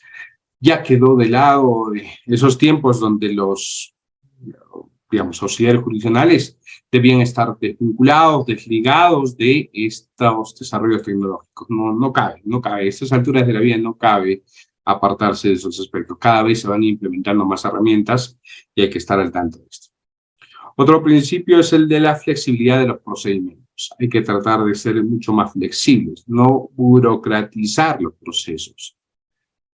Y por último, la excepcionalidad de las unidades. Ojo, no es una cuestión propia de los tribunales de alzada, en muchos casos, no quiero decir todo, pero sí en muchos casos, la posibilidad o la capacidad de arruir a conocer realmente el conflicto de fondo. Por lo tanto, verifican la existencia de algún defecto para declarar nulidad, evitándose así ingresar de lleno al conflicto que el puesto ha sido puesto en su conocimiento. Entonces, esto que es, digamos, una actuación inadecuada, pero usual en el ámbito de los tribunales de alzada, también suele ser una actuación que suele presentarse en los auxiliares jurisdiccionales. ¿Por qué? Porque los auxiliares jurisdiccionales de igual manera quieren evitar la carga, quieren conocer todo el impulso o gestionar adecuadamente el impulso a los procesos. Y entonces aquí dicen, bueno, nos han remitido un expediente de investigación preparatoria y se olvidaron colocarle el articulado, pese a que se discutió en audiencia, etc. Hay que entender que las capacidades de saneamiento, si no son defectos sustanciales y no generan grave afectación a derechos fundamentales o garantías constitucionales, pueden ser subsanadas en cualquier ámbito, incluso en las sentencias o en las audiencias de apelación. Entonces, en esa lógica, es evidente que debería darse una excepcionalidad a las nulidades. Bueno, ahora sí, verificamos cómo están conformados esta área administrativa de apoyo a la función jurisdiccional. Miren, existe, y habíamos señalado, pues está encabezado por el administrador, ¿no? El área de administración.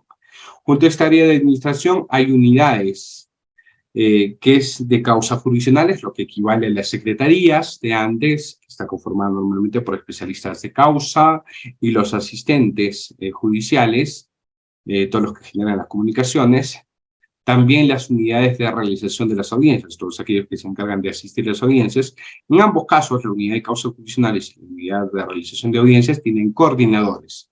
Y en el caso de las unidades de causas, tienen especialistas de causas y los asistentes judiciales. En cambio, de las unidades de realización de audiencias, aparte de sus coordinadores, tienen los especialistas de AU, ¿no? Entonces, otro es la unidad de atención al público, donde está involucrado el área que se encarga de la recepción de escritos, que por ahora sigue siendo, digamos, físicos, pero que también viene acompañado de la digitalización de los mismos, así como también el área donde se atiende al público para efectos de revisión de los expedientes o la provisión de grabaciones, ¿no? El área de custodia y grabaciones donde se proporciona estas copias de las audiencias, ¿no? De los registros de audio, video de estas audiencias, ¿no? Este es el área de atención al público.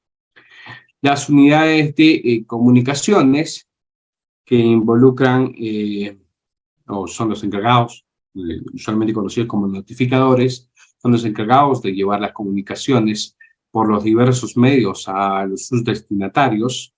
La unidad de custodia, que está vinculado al soporte de custodia de los expedientes, que tiene bastante relación con unidad de atención al público cuando desean revisar, que también involucra las custodia de grabaciones o audios o videos de las audiencias. Y también, por cierto, lo que todavía no se ha implementado completamente, pero que es parte también del área jurisdiccional, el contexto de la custodia de todos los bienes que pueden ser utilizados como prueba en un determinado proceso penal. Y aquí todavía se nota el déficit de la cadena de custodia que debe existir a nivel del Poder Judicial, ¿no? Pero en todo caso es evidente que también en este caso existe esta unidad. Falta reglamentar, existen de necesidad de reglamentación en este aspecto, pero también tenemos esta unidad. Y por último, la unidad de soporte técnico, el área de informática, que involucra además un área de control biométrico para efectos de las medidas alternativas o las prisiones preventivas que vienen ejecutándose. Esa es la conformación que existe en el ámbito del área administrativa del Poder Judicial. Ahora veamos las principales funciones. No son todas de ese instrumento normativo y reitero, me voy a enfocar básicamente en las tres áreas vinculadas directamente en la labor judicial. El área administrativa, el área de o la unidad de causas y el área de unidad de audiencias, ¿ya? En el ámbito de la administración, corresponde, como ya no es el juez el jefe de despacho, corresponde a esta área supervisar el personal del área administrativa, que este personal cumple adecuadamente con sus funciones. Por lo tanto, si el personal jurisdiccional no cumple adecuadamente con sus funciones, obviamente tienen una responsabilidad directa, pero por funciones de supervisión también la administración tendrá que responder. En segundo lugar, corresponde realizar las gestiones para proveer recursos humanos y materiales para el funcionamiento de los despachos. No corresponde al juez hacer requerimientos, que existan adecuados equipos de cómputo, que existan adecuados materiales, corresponde estrictamente al área de la administración. En tercer lugar, informar a la Junta de Jueces Coordinadores las medidas impartidas y ejecutadas para el adecuado funcionamiento de los despachos. Como el administrador es que gestiona todos estos recursos humanos y materiales, está en la potestad de adoptar decisiones en ese sentido. Ahora, existen reuniones de coordinación que deben estructurarse a nivel de cada distrito judicial, jueces coordinadores de JIP, de Juzgado de Investigación Preparatoria, jueces coordinadores de juzgamiento, jueces coordinadores de salas, de tal manera que a partir de ahí se vean problemáticas específicas de cada de estas especialidades jurisdiccionales, y después también todos los coordinadores a su vez se reúnen en una junta, En esta junta de jueces coordinadores, el administrador informa a esta junta las medidas que está adoptando, las decisiones que está adoptando. Si la junta de jueces coordinadores no está de acuerdo con las decisiones del administrador, puede cuestionar e informar al ETI estas medidas que han sido adoptadas y por qué no son adecuadas. De todas maneras, queda un rezago en el ámbito judicial, que, digamos, en el ámbito de los jueces, que no son ejercidos de manera directa, sino a través de la Junta de Coordinadores. Y estoy llegando al ETI, el ETI emite un informe y el Consejo Ejecutivo Distrital adopta una decisión para verificar si mantiene o deja sin efecto la decisión adoptada por el administrador. Netamente en el contexto de la gestión de los casos de manera general. 4. La cuarta función de la administración. Realiza las gestiones para el cumplimiento de las metas de productividad jurisdiccional. Que se alcance la meta de producción o por qué no se están alcanzando también involucra una responsabilidad del administrador. 5. Supervisa la programación de audiencias temáticas dentro de los plazos. Si bien es cierto, las audiencias temáticas se comparten y se establecen junto con los jueces, pero la programación de estas audiencias temáticas, el plazo para el efecto de sus programaciones, tiene que estar supervisado por parte del administrador. Otro es realizar las gestiones para la realización efectiva y puntual de las audiencias. Si hay frustraciones de audiencias, evidentemente el administrador debería preocuparse por qué está frustrándose. Y en su caso, realiza las gestiones para que esto no suceda. 7. Elabora las estadísticas mensuales, ¿no? Y la información que se arroja en estos contextos de audiencia frustrada, audiencias realizadas, productividad o no, tienen que ser adecuadamente informadas. Y esto también corresponde a la administración. Otro es coordinar con las demás instituciones el adecuado funcionamiento de los despachos judiciales, si hay necesidad de efectuar coordinaciones con la Fiscalía para cuando ingresan los detenidos, pero que ingresan los detenidos, cómo ingresan los requerimientos fiscales, también corresponde a la administración efectuar estas coordinaciones. Otro es coordinar con las demás instituciones el adecuado funcionamiento de los despachos judiciales, por ejemplo con el INPE, con el Ministerio Público, etc. Sarita pregunta dónde puede encontrar esas funciones estipuladas. Sarita, ya habíamos adelantado, está en la resolución del Consejo Ejecutivo del Poder Judicial. Acá le hemos citado el año 2007, 014-2007, Consejo Ejecutivo del Poder Judicial, 11 de enero de 2017, que ha sido publicado en el peruano el 11 de febrero del 2017. Ustedes verifican con este número, les voy a pasar las diapositivas, ahí está esta resolución. ¿Ya? ¿Qué más? Otra función de la administración es proponer y coordinar los requerimientos de capacitación del personal jurisdiccional. Los administradores todos los años, y en todos los distritos judiciales se ha tenido por medio de casi en todos los distritos judiciales de nuestro país, a requerimiento de invitación precisamente de los administradores o del área de capacitaciones, se encargan ellos de establecer las capacitaciones. Y evidentemente, aquí hay una, digamos, necesidad de que los administradores puedan actualizar incluso la temática. Porque al inicio se estableció unas temáticas en el ámbito de estas capacitaciones, pero, digamos, estas tienen que ser constantemente actualizadas de acuerdo a las necesidades de capacitación del personal. Pero proponer y coordinar estas actividades es una función de la administración. Otra importante es cooperar en la realización de diligencias y audiencias en el distrito judicial ajeno. Si yo tengo la necesidad de notificar un órgano de prueba en otro distrito judicial, evidentemente si yo impulso a partir de mi propio distrito esa notificación, difícilmente va a ser efectiva. Entonces, los administradores tienen una forma de coordinar directa para que la notificación, saliendo el día de hoy de Ayacucho, se reciba en el mismo acto en Tumbes, y ese mismo día se llegue a dar al área de comunicaciones y se efectúe la notificación tal cual fuera, por ejemplo, del Distrito Judicial de Tumbes, ¿no? Entonces, esto también es importante porque agiliza el desarrollo de estas notificaciones. Esto, digamos, dentro de las funciones más importantes del área de administración. Dentro de las funciones del área de causas jurisdiccionales está el diligenciamiento oportuno de notificaciones, citaciones y comunicaciones. Esto es vital y creo que yo lo he puesto, digamos, al inicio, porque de hecho es una de las cuestiones que suele ser problemática en el ámbito del ejercicio de la función de apoyo a la jurisdicción. Que no se notifique bien, que no se cite bien o que no se efectúe una adecuada comunicación conlleva en muchos casos a frustrar las audiencias. Entonces, y acarrea mucha responsabilidad en el personal jurisdiccional. Por lo tanto, esto es importante tener en cuenta. En segundo lugar, otra cuestión importante es la formación y conservación de los cuadernos de expedientes judiciales. La pérdida de expedientes, el extravío de expedientes, etcétera, pese a que se puedan reconstruir y así lo dispone la norma, pese a que actualmente el sistema informático judicial ya tiene prácticamente toda la información física, suele ser también un problema grave que se suscita en el ámbito judicial. Entonces también ya ha conllevado muchas responsabilidades que nosotros hemos verificado como órgano controlador. Otra función, programar audiencias en forma temática y dentro de los plazos legales, que no requiere mayor explicación. Otra función, cumplir con el descargo diario de los datos estadísticos en el sistema, función netamente administrativa que requiere mayor explicación. Otra función, recibir los documentos del área de atención al público y registrarlos en el sistema. Usualmente también ya el área de atención al público tiene su propia, digamos, sus propios instrumentos de digitalización, ya están registrados en el sistema, pero la norma administrativa está ahí dispuesta, que es parte de la vía de causas jurisdiccionales. Otra función es dar cuenta a los jueces de los requerimientos y solicitudes presentados por las partes.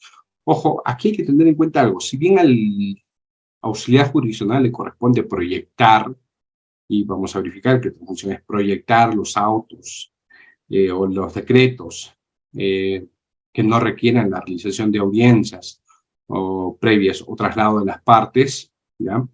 Lo cierto es que esto no involucra que lo hagan como les parezca, ¿no? Es decir, como les dicte el corazón, por decirlo, digamos, de manera mucho más romántica, sino necesariamente tiene que darse cuenta. Si el juez ha ingresado este requerimiento de medida cautelar de detención, de incautación, etc. Entonces el juez se evaluará en su momento y dirá, ¿sabes qué? Que proyectar en este caso una resolución autorizando el allanamiento, una resolución autorizando la detención, etc. ¿no? Entonces, ¿por qué? Porque previamente, precisamente para eso está la labor judicial. Normalmente el juez está todo el día en audiencia y tiene momentos para establecer el despacho. Si además le damos la posibilidad de redactar un proyecto de una resolución que no se desarrolle en audiencia, es decir, que no recaba información de calidad, adicionándole ello las resoluciones que tiene que dictar a veces de estas audiencias, entonces se recarga innecesariamente la función judicial. ¿Ya? Maritza pregunta, ¿qué son los hitos estadísticos? ¿Qué pasa, Maritza? Que todo expediente genera un hito. Un expediente, ¿y qué son los hitos? En realidad son las consignaciones en el sistema de cuándo, por ejemplo, empieza un proceso, cuándo termina un proceso. Cuándo un proceso se encuentra en determinada etapa y cuándo ha transcurrido otra etapa. Cuándo este proceso se encuentra en primera instancia o en segunda instancia. El sistema informático judicial recoge diversos hitos. ¿Para qué? Para garantizar la producción de información de calidad, es decir, automáticamente el sistema informático judicial permite la generación de datos estadísticos, de producción, de carga procesal según estado, según etapas, según instancia. Entonces, cada uno de estos son hitos que permiten la producción de información estadística, de una data estadística. Entonces, el especialista de causa tiene que ingresar información.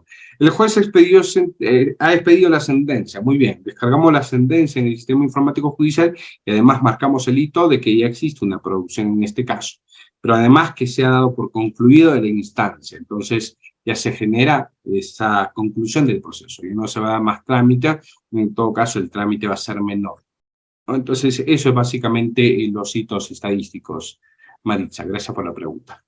Bien, otra función es dar cuenta de los boletines de condena, oficios de imposición o levantamiento de órdenes de captura. Ojo, también esto genera muchas veces responsabilidades del personal jurisdiccional.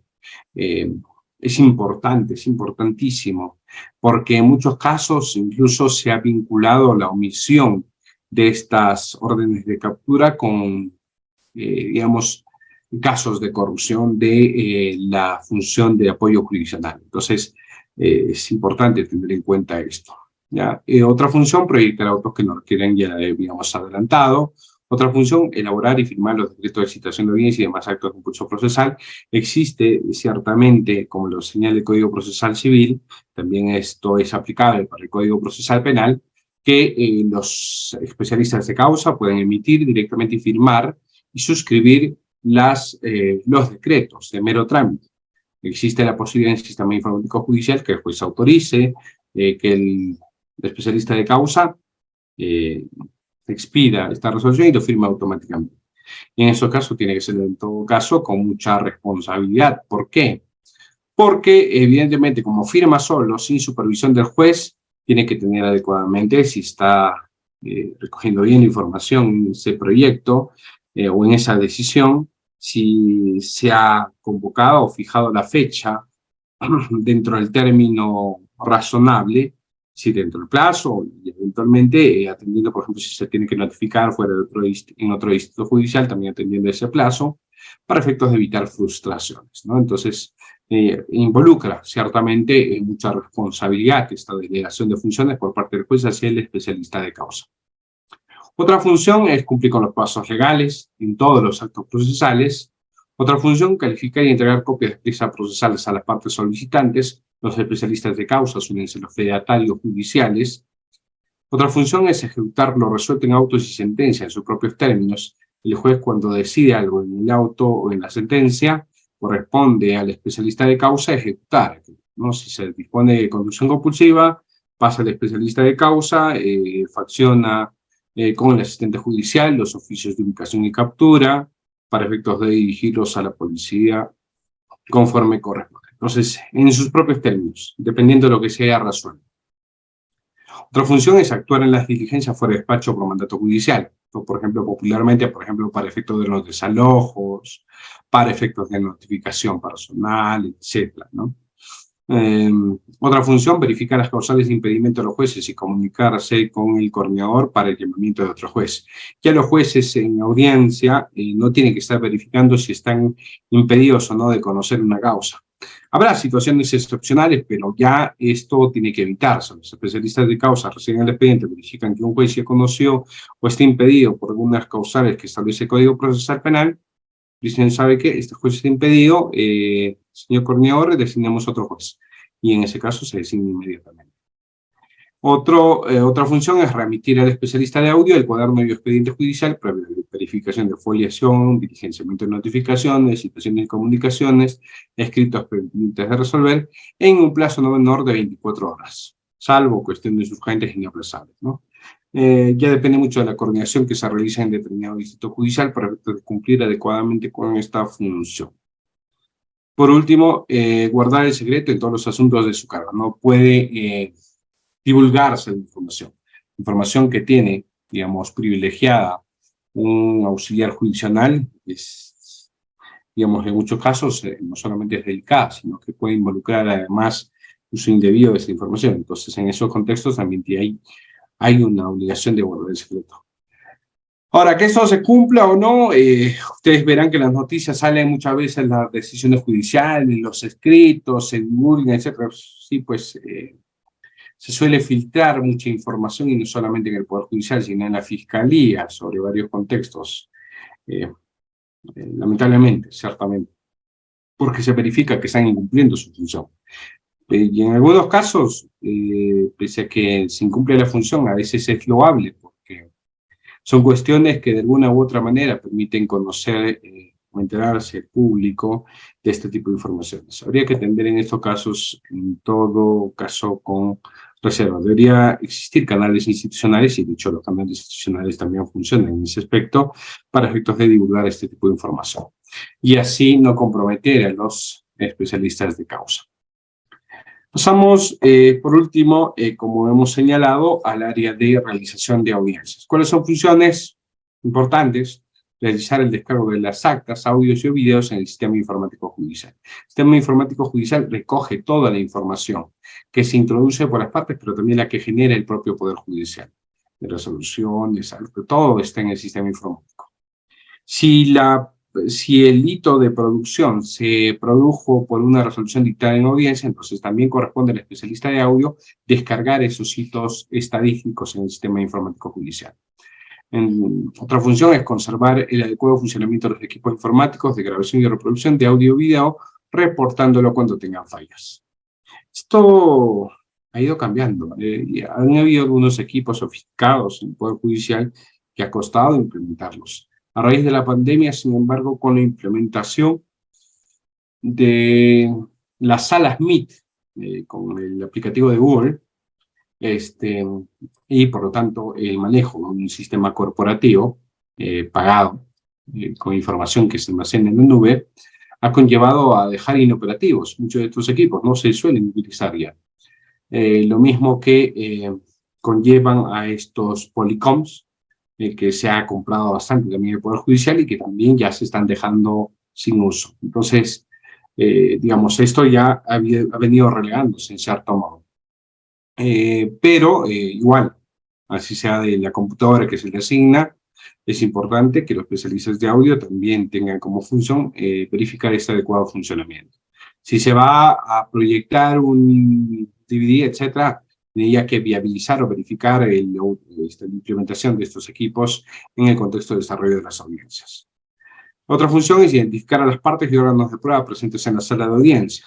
De ahí que en algunos casos ya se esté verificando para efecto de agilizar las audiencias, que el juez ingresa a la sala y dice, bueno, especialista de audio, dé cuenta si están todas las partes presentes. Sí, señor juez, están todas las partes presentes, se han verificado y ya están registrados en este. Bien, listo, empezamos con la audiencia. Juez, ¿ya dónde están? Listo, ya está. Es mucho más efectivo y se viabiliza el adecuado desarrollo de esta causa. Otra función, mantener abierta la sala de audiencia, porque todas las audiencias son públicas, salvo que se disponga la reserva. Ojo, y en estos casos también tiene que ser cumplir las prohibiciones establecidas durante el desarrollo de la audiencia. Por ejemplo, prohibir el uso de celulares, ingerir alimentos o bebidas, fumar, conversar, portar pancartas, distintivo, etc. Todas aquellas prohibiciones que se establecen tiene que ser adecuadamente cumplido por el especialista de audio. Si hay personas, ahora que por ejemplo también está de modo el tema del desarrollo de las audiencias virtuales, que han ingresado a la sala, no están identificados, ¿qué se tiene que hacer? Desalojarlos de sala. No se puede exponer a la institución del Poder Judicial a sucesos desagradables, como que existan, digamos, personas desnudas, o en situaciones comprometedoras en el ámbito del desarrollo de las audiencias, ¿no? Esto evidentemente no tiene que pasar y no puede pasar. Corresponde al especialista de audio efectuar este tipo de correcciones. De otro lado, también está realizar la copia de seguridad de los registros de audio y video, también está redactar el acta de registro de audiencia y agregarlo al expediente o cuaderno judicial, en tanto existan de manera física, foliándole y entregándole o devolviéndole al especialista de causa. De otro lado está también elaborar los oficios y toda documentación urgente e inaplazable que han sido ordenados o dispuestos en audiencia. Ojo, los urgentes, si no corresponde al área de los especialistas de causa. Y por último, reprogramar en el sistema la siguiente fecha de audiencia. Esto cuando existen suspensiones o diversas sesiones de una misma causa. Entonces ahí mismo se programa, previa verificación del sistema informático, se agenda la audiencia y se establece la notificación y citación directa a través de los medios electrónicos, porque esto ya está automatizado, ¿no? Estos son básicamente las funciones o las principales funciones en el marco del desarrollo de esta área administrativa o de esta área de apoyo a la función judicial. Bien, espero que en líneas generales haya sido de vuestro agrado esta exposición. Han habido algunas preguntas que les he ido respondiendo a medida que le han estado planteando por el chat. Si tuvieran más interrogantes, pueden levantar las manos y lo conversamos. Y si no, seguramente será hasta una siguiente oportunidad. Reitero, las diapositivas las vamos a alcanzar a la organización, como siempre, para que puedan ustedes acceder a las mismas. Gracias por su atención. Excelente, doctor Rafael Elmer Cancho Alarcón. Muchísimas gracias. Estimados participantes, si tuvieran alguna pregunta, claro, referentes al tema, si no, damos por culminado. Bueno, nos dice el doctor Roberto, gracias, la doctora Katy, gracias. El doctor Mautino dice, gracias a usted. Aleili dice, muchas gracias. Hulda nos dice también, gracias, doctor. Doctor Rafael, creo que no tenemos ninguna pregunta en esos momentos. En tanto, doctor, damos agradecimiento a la sesión de hoy. Cuídese, que tenga un excelente domingo, recargando energías de toda la semana y iniciar un excelente inicio de semana. Cuídese, doctor, que Dios le bendiga. Muchas gracias, Rider, y nuevamente el agradecimiento a cada uno de ustedes. Sí, estoy leyendo también por aquí de chat todas las palabras de agradecimiento y créanme que es siempre un placer acompañarlos, porque no solamente existen siempre preguntas que hemos tratado de responder. En esta ocasión creo que han sido menos que en otras ocasiones donde no tengo posibilidad de responder todas las preguntas, pero es un placer siempre acompañarlos, ¿sí? Hasta una próxima oportunidad, cuídense bastante y de igual manera, un buen domingo. Un abrazo a todos.